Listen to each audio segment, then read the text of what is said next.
আচ্ছা তোমরাই বলো, রবিবারে মানুষ কোথায় ঘুরতে যায়? একটা দিন অফিস ছুটি থাকে, মানুষ ঘুরতে যাবে, বাইরে যাবে, ঘোরাঘুরি করবে, খাওয়া দাওয়া করবে, তাই তো? আমিও না প্রত্যেক রবিবারে ঘুরতে যাই, জানো তো। ছাদ থেকে ঘর, ঘর থেকে বাথরুম, বাথরুম থেকে রান্নাঘর, এইভাবেই আমার ঘোরাটা হয় প্রত্যেক রবিবারে। তো যাই হোক, চলো আজকের ব্লগটা দেখতে থাকো। আমি না সকালবেলা করে ঠিকঠাক ব্লগ করতে পারি না, ভিডিও করতে পারি না, কারণ সকালবেলা আমার এত তাড়াহুড়ো থাকে, এত তাড়াহুড়ো থাকে, মানে ধারণার বাইরে। আমি কী থেকে কী করি আমি নিজেও জানি না।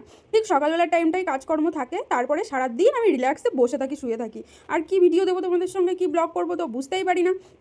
আজকে রবিবার, আজকে একটুখানি ভিডিও করার সুযোগ ছিল, তো আজকেই ভাবলাম একটু ভিডিও টিডিও করে নিই। আজকে সকালে ঘুম থেকে আমার একটু উঠতে লেটই হয়ে গেছিলো, যেহেতু রবিবার ছিল, অ্যালার্মটা বাজেনি ফোনে, একটু লেট হয়ে গেছে। আর ততক্ষণে দেখি বর্মশাই ঘুম থেকে উঠে মিস্ত্রি চলে এসেছে, মিস্ত্রির সঙ্গে ছাদে কাজ করতে শুরু করে দিয়েছে। আমিও আর দেরি না করে আমার কাজগুলো আমি করতে শুরু করে দিলাম। তো ধীরে ধীরে এক এক করে সব কাজকর্ম তো আমার হয়ে গেছিলো, কিন্তু সকালবেলা যে কী রান্না করবো এটাই ভেবে পাচ্ছিলাম না, কারণ আজকে রবিবার ছিল। এবার রবিবারে না প্রত্যেক দিনের মতন ভাত খেতে ভালো লাগে না, যেহেতু সকালবেলাতে আমাদের ভাত খাওয়াটাই বেশি হয়। কেউ তোমাদের মতন কন্টেন্ট ক্রিয়েটার হতে চাই ভাই, তার কারণে তোমরা একটু তো সাপোর্ট করো আমাকে, আমার ভিডিওগুলো একটু তো দেখো। আর লাইক সাবস্ক্রাইব তোমরা কোনোটাই করো না কেন? একটুখানি করে দিলে কি হয় ভাই? একটুই তো লাইক সাবস্ক্রাইব করবে, তার জন্য কি আর তোমাদের টাকা পয়সা লাগে বলো তো?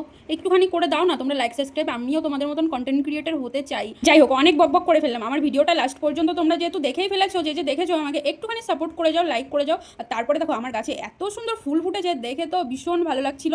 আর এদিকে আমি চলে এসেছি জামা কাপড় কাচাকুচা করতে। তো আজকের মতন এই পর্যন্তই ভিডিও। তোমাদের কেমন লাগলো জানিও। নেক্সট পার্ট নিয়ে আসছি আবার একটু পরেই।